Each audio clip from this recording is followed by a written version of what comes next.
मैं सबसे पहले देश के भावी प्रधानमंत्री आदरणीय राहुल गांधी जी का, खड़गे साहब का और हमारे राम आदरणीय माननीय सम्मानीय हेमंत सोरेन जी का मैं आभार व्यक्त करता हूं। हमारे गार्जियन खड़गे साहब के साथ साथ मीर साहब, वेणुगोपाल सर, तमाम नेताओं का मैं आभार व्यक्त करता हूं कि एक महत्वपूर्ण जवाबदेही मुझे दी है। मैं कहना चाहता हूं, आपने देखा होगा कि लगभग 18% हमारी आबादी है। झारखंड में आदिवासियों के बाद सबसे बड़ी आबादी हमारी है और उस समाज को भाजपा ने नीचा दिखाने का काम किया। झारखंड में लगा ही नहीं कि हम मुसलमान हैं, हमारी आबादी है। कभी बांग्लादेश, कभी घुसपैठिया कह के हमें नीचा दिखाया गया। कभी कभी लगा कि झारखंड तो हमारा है ही नहीं, ये देश हमारा तो है ही नहीं। लेकिन फिर भी मैं बधाई देना चाहता हूं झारखंड की 3.5 करोड़ जनता का, जिन्होंने भाजपा के जो नाकाब इरादे हैं उनको बेनकाब किया और एक मुश्त होकर हमारा समाज ने वोट दिया और हम लोग सरकार में आए, सत्ता में आए। और उसके बाद राहुल गांधी जी, हेमंत सोरेन जी और मीर साहब ने, खड़गे साहब ने एक अल्पसंख्यक जिसको भाजपा दिन रात गाली देती है, इतना गाली देती है हमें, हम बता नहीं सकते। सोशल मीडिया से लेकर ट्विटर से लेकर आप हर जगह चले जाइए, लगता है कि मुसलमान होना पाप है, अंसारी होना पाप है। उस समाज को कभी हमें दर्जी कहा जाता है, कभी हमें नीचा दिखाया जाता है, कभी कहता है गैरेज में काम करने वाला, कभी बुनकर नाम, कभी कहता है सिलाई करता है ये लोग। उस समाज को यदि किसी ने सम्मान दिया तो राहुल गांधी जी ने दिया, हेमंत सोरेन जी ने दिया। निश्चित तौर पर मैं कहूँगा कि अपने आवाम को कहूँगा, पूरे झारखंड वासियों को कहूँगा कि मैं एक डॉक्टर हूँ, MBBS डॉक्टर हूँ। इससे पहले भी राहुल गांधी जी, हेमंत सोरेन जी ने मुझे बहुत बड़ा विभाग दिया था, इस समाज को दिया था, ग्रामीण विकास विभाग। मैंने 3 महीनों में इतना अच्छा काम किया, राज का कायाकल्प मैंने कर दिया, बदल दिया पूरा। कोई मतलब आप बोल नहीं सकता है कोई कि इरफान अंसारी ने किसी के साथ नाइंसाफ़ी किया। मैंने सत्ता पक्ष को हो या विपक्ष हो, सबका मैंने काम किया। 32 लाख बहनें जैसे PS जो हमारे विभाग में आता था, मैंने सबको मौजूद करने का काम किया और एक मुश्त होकर मेरे कहने पे हम लोगों ने सरकार को लाने का काम किया। आज सरकार बनी तो मुझे स्वास्थ्य मिला है, हेल्थ मिला है और मैं डॉक्टर भी हूँ, MBBS डॉक्टर हूँ, MD डॉक्टर हूँ। और लोगों को उम्मीद थी कि इरफान अंसारी आएगा तो हेल्थ डिपार्टमेंट में हेल्थ को ठीक करेगा, इस विभाग को ठीक करेगा।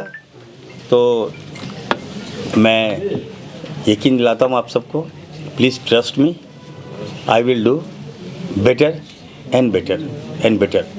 विभाग को जिस तरह से स्वास्थ्य विभाग को एक आवश्यकता है, 24 सालों में 18 साल भाजपा ने राज्य किया, लेकिन कभी भी हेल्थ पर इनका मोटिव नहीं रहा, हेल्थ पर इनका फोकस नहीं रहा। केवल हेल्थ विभाग को इन लोगों ने लूट का अड्डा बनाया है। अब बताइए, जिसका हेल्थ ठीक होगा वो सब उसका ठीक होगा।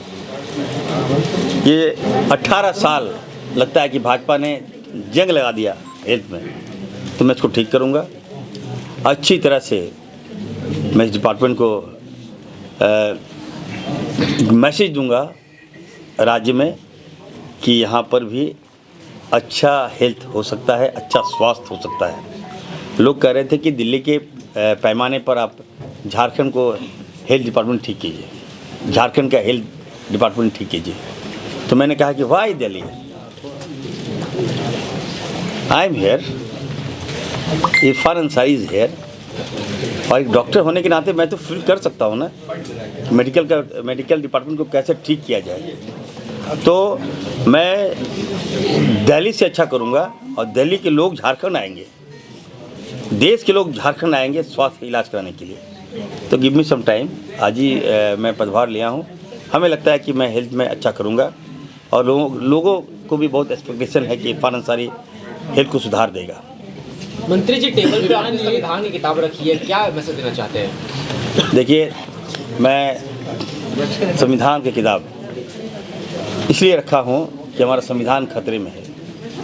आज अगर बाबा भीमराव अंबेडकर साहब नहीं होते तो इरफान अंसारी आज इस कुर्सी पे नहीं होता, इरफान अंसारी हेल्थ मंत्री नहीं होता।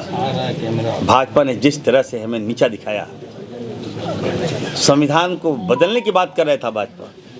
मैं थैंक्स दूंगा राहुल गांधी जी को, जिसने देश के लोगों की आंखें खोल दिया और बताया कि संविधान तुम्हारे साथ है, तुमको घबराना नहीं है, कोई तुम्हारा बाल बांका नहीं कर सकता है।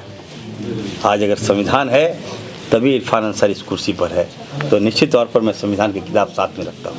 ये कितने दिन में ठीक कीजिएगा? कोई समय सीमा आप रखे हैं क्या? 18 साल देखिए 18 साल तो भाजपा ठीक नहीं कर पाई। 5 साल आपके पिछले मंत्री, अब मंत्री जी ने अच्छा काम किया है, बन्ना गुप्ता जी ने काफ़ी अच्छा काम किया है, मैं नो डाउट। तो उनके अधूरे सपने को मैं पूरा करूँगा, डोंट वरी फॉर दैट। अगर कहीं कोई त्रुटियाँ हैं तो उसको सुधारूंगा। और मैं आपने देखा होगा कि मैंने सभी हॉस्पिटल को आज मैं निर्देश देने जा रहा हूँ। पहले मुझे पदभार ग्रहण करने दीजिए। मैं जितने भी प्राइवेट हॉस्पिटल हैं, मैं उनके जो ऑनर है उनको बुलाऊंगा और मैं मीट करूंगा। मैं कहूँगा कि प्राइवेट हॉस्पिटल जो है वहाँ पे थोड़ा बार्गेनिंग होता है। ये health sector not a business. Health sector इसका मतलब होता है कि आप सर्विस सेवा दे रहे हैं आप, तो कोई बिजनेस बनाएगा तो इसको मैं कतई बर्दाश्त नहीं करूँगा। और झारखंड के जितने भी सरकारी हॉस्पिटल हैं, मैं कहना चाहता हूँ, ये मेरा मोटिव है, ये मेरा मोटो है, और मैं सरकारी हॉस्पिटल को इतना अच्छा करूँगा कि लोग प्राइवेट हॉस्पिटल में जाना भूल जाएं।